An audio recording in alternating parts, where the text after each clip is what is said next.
Welcome back to Bills Bets and Beers. I'm your host Chad. This is a channel where I mostly talk about Bills football, the NFL in general, walk through some same game parlays that I put in for NFL betting, and also occasionally do a tasting and rating of a tasty brew, mostly local IPAs from the area. Um, let's just get into the video. This is going to be a video where it's going to be about the Bills versus Jets matchup coming up, Week 9. This is a second game we have facing our division, the AFC East. So it's going to be interesting. I think we should just mollywop the Jets. I know the defense is really good, but I think Sauce is going to get a taste of some medicine from Diggs. And Allen, I think he's just going to dice up the defense. So, and our defense is just going to probably get three sacks at least again on Wilson and probably one or two picks. But let's get into the matchup. And first, let's hit the injury report. First up, for the Bills, we have Jordan Poyer.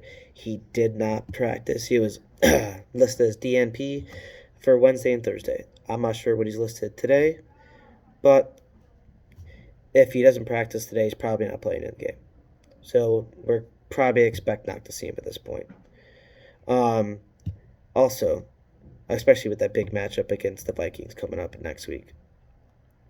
The next one we have is Matt Milano. This is actually very not good to have on that list because he's a very big part of our defense back there and keeping everyone going and going sideline to sideline and getting those tackles and keeping people from extending plays. But he has an oblique issue, and he was DNP for the past 2 days as well. So if he doesn't practice, it's not looking good, unless they're just trying to rest him. If he gets at least a limited practice in today, then he might play. But I know he's been kind of dealing with this oblique issue the past couple weeks at this point. Also, Mitch Morse was on here. They listed his as a shoulder injury, an elbow injury, and he was full Thursday. I think he was limited on Wednesday, but they still listed the injury there, so that's still kind of troublesome. And another key defensive player, Tremaine Edmonds, his heel, he was limited Thursday and did not practice Wednesday. So that's going to be something to watch. If he gets a full practice on Friday, then he should be fine. But it's probably like a bruised heel or something. I'm not sure what the actual injury is, but I'm just guessing at this point. So for the Jets, Corey Davis, he was DNP the last 2 days as well for a knee injury. He's their top wide receiver, and if he's out, Garrett Wilson's probably going to get eat up on targets, so you'll see that in my same game parlay. Tight end C.J. Uzama, he's also she's a shoulder injury. He was limited Thursday, so we might see him, but he's not their main tight end anymore. Conklin is, so he's more of just like he'll come in probably for some blocking and maybe a catch or two. So nothing really to worry about for that in the Jets. And then Dwayne Brown, the offensive tackle, he was listed as shoulder and limited Thursday. So it's going to be, I don't know their offensive line that well, but I believe he was a pretty key part because with the injuries they have. So if he's limited, they're probably just he's probably not like 100%, but they're trying to just kind of limit the reps in practice so he can actually get a game time in. So I think he should be playing at this point. He'll probably get a full practice in on Friday. Let's get into these key matchups. The first one I have is Wilson versus a possible Poyer and Milano list secondary, Bills secondary. That is going to be interesting because our secondary is very well. Very good secondary.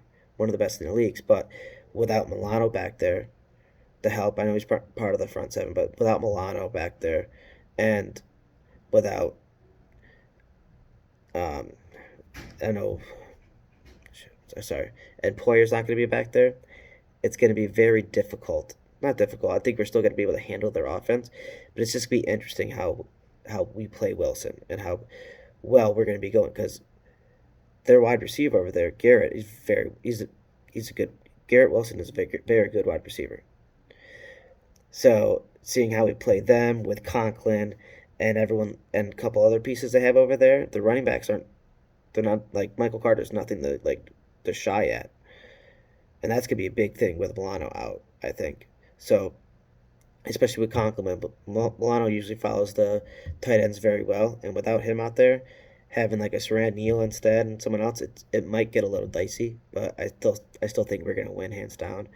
That just might give them a little bit of, the Jets a little bit of an extra boost for the offense, but I think we'll still be fine because next man up, and we've been playing like that pretty much all year, and we've been holding people pretty well. And this is the Jets offense, so there's not much to worry about. Next is Allen versus the Jets defense. I put a note in here being like, will the Jets D pressure Allen into mistakes? Because that's what kind of I don't think the Packers pressured Allen. I think it was more of an Allen thing last week. I think Allen was a little frustrated with how they weren't able to score right away and all this stuff, and they wanted to just kind of rack up points. That's what it seemed like, anyways. I don't know him. I don't talk to him, so I don't know what actually happened, but that's what it looked like on the field. And he said I can't make those mistakes in the post game interview. So he knows he made those mistakes. He knows that he can't be doing stuff like that. So I think Allen's going to bounce back. He's going to be making crisp decisions, fast decisions, and I think Allen's just he's going to dice up this defense. This defense is very good, but Allen's been playing well against good defenses. So I see Allen getting. I'll show you in the bets, but I think he's going to get probably 300 plus yards passing. Just to make up for the game last week, probably 3 or 4 touchdowns, and just have a big outing against the good defense. He's definitely going to get flushed out more, so I think he's going to run more as well. But we'll get to that later on. Next I have is Diggs versus Sauce. Will Diggs score the first touchdown against the young cornerback? He's been playing very well, and in the videos with my buddy Evan earlier in the season, we kind of picked like who we think is going to be who we think is going to be like the defensive player of the year and offensive player of the year and all these things. And I chose Sauce Gardner as the defensive rookie of the year. So it's kind of panning out right now. So he hasn't allowed anyone to score a touchdown against him. I think it's because most people aren't really throwing his way anymore because he's been very well against the pass. So I'm going to say Diggs is definitely going to score his first touchdown again. Have Sauce get his first touchdown scored against him. I think Diggs is going to burn him on a route. Do a nice little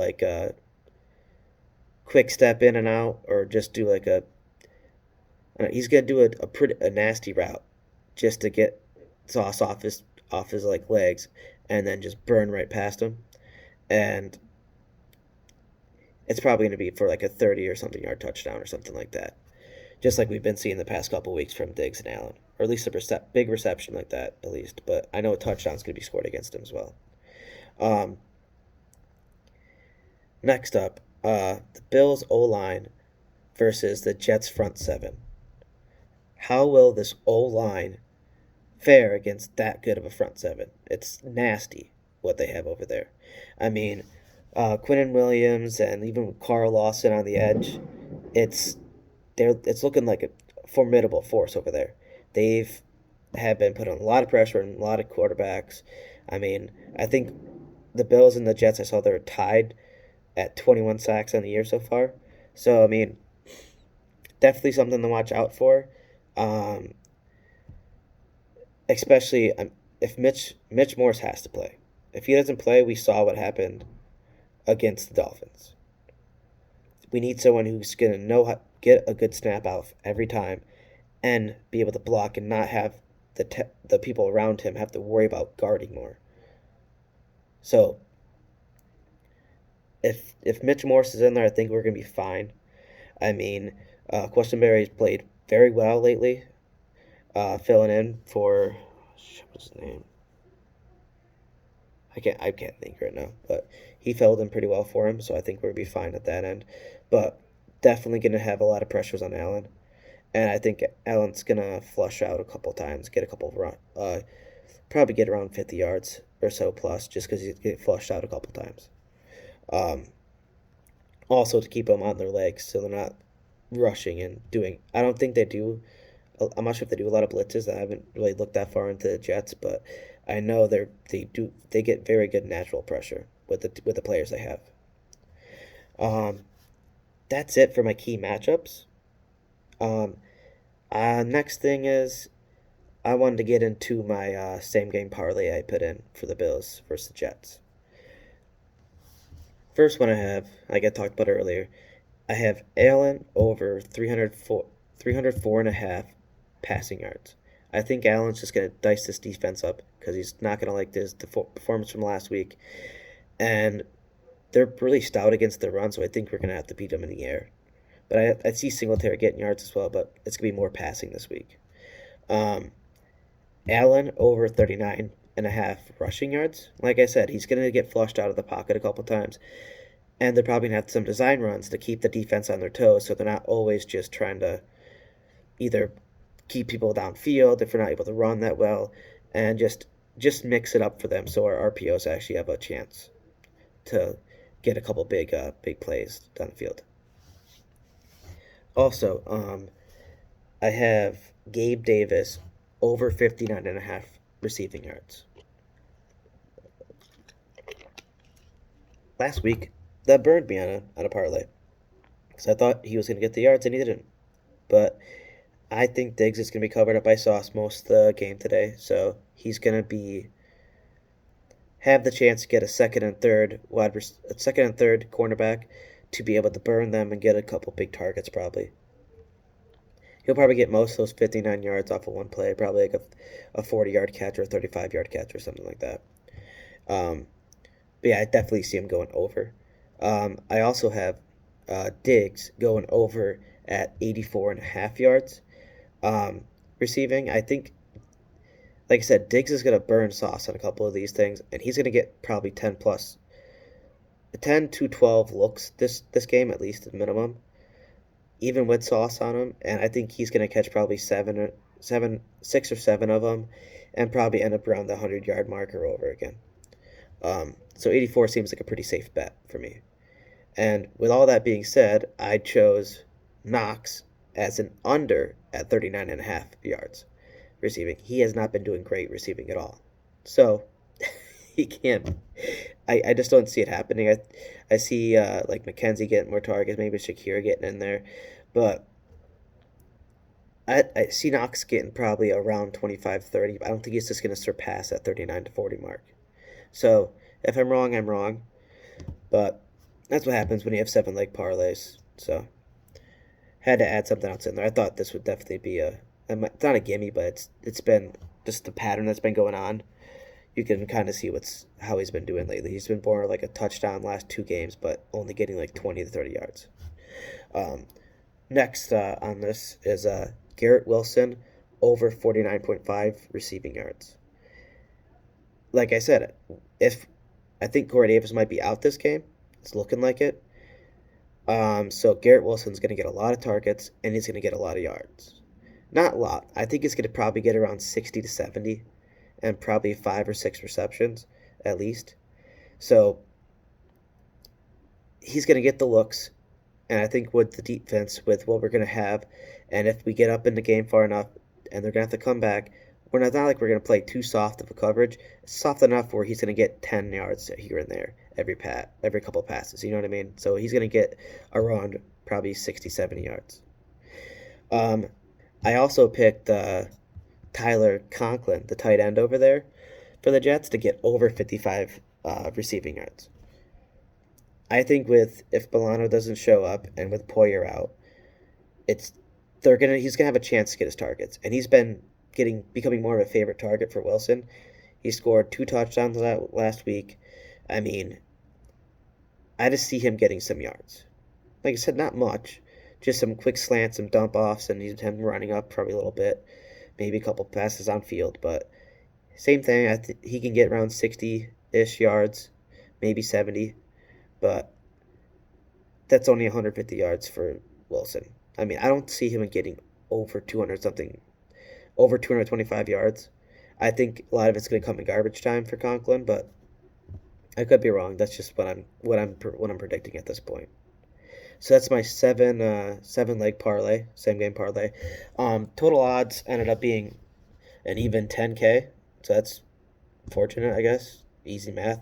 I put $2 on it. I could win $202. So cross my fingers that I hit this one. Like I said, 7 leg parlays, hard to hit, but all these seem pretty predictable. And there was, unfortunately, I couldn't get any time scores. I would have put one on there to make this higher with less picks, but at the point of putting them in, with having to prep for the video and do the video, a lot of stuff aren't in for these same game parlay bets until like 2 or 3 days, like 1 or 2 days before.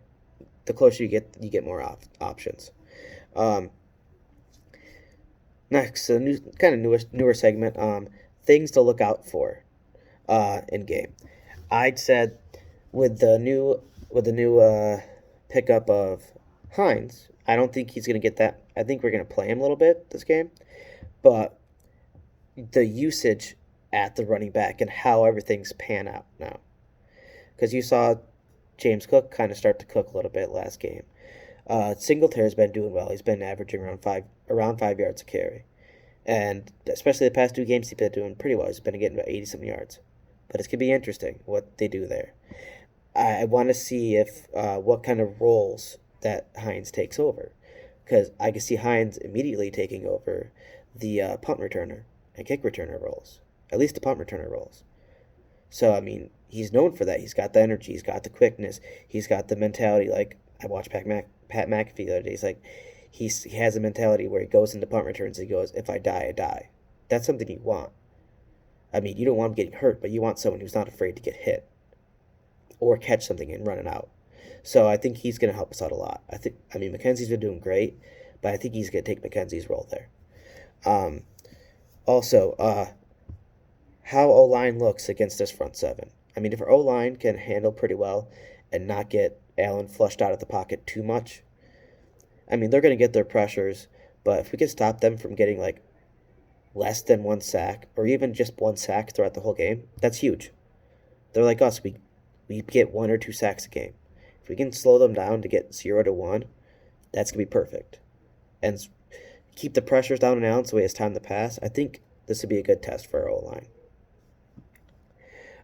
Next up, how Allen responds after last game's after last game, because I don't want him coming gung ho. I would love to have him gung ho and go 400 something yards, but I don't want him going too fast out the gate or being too soft out the gate. I want like the average Allen that we usually see every week, high flying enough, but not too like jittery where he's gonna make those passes like he did last week, where he feels like he has to force this to get this, even though we're up by so many points.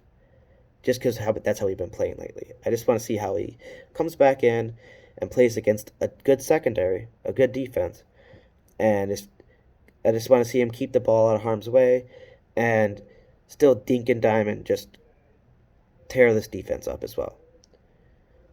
But that's what you get. You get bad passes sometimes. That's what's going to happen with this gameplay, because you're not supposed to throw across your shoulder, but he does all the time, and he's only got burnt once or twice from it, which is ridiculous. But so I mean, you can't tell him not to make those throws, because that's what makes us win games sometimes. But you want to see him still not risk it when he doesn't need to. Go to the safe dump off route instead of going for the deep ball sometimes when you're up by so much. Just go off the scenarios. He's smart. I think he's going to come back well.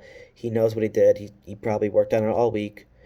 So, knowing him, that's what he did. At least throughout when you see him in the gameplay and practice and stuff. Okay, some previews coming up. I'm going to be doing a Sunday parlays and Sunday Night Football parlay all in one. Just probably do a couple Sunday parlays and one Sunday Night Football parlay.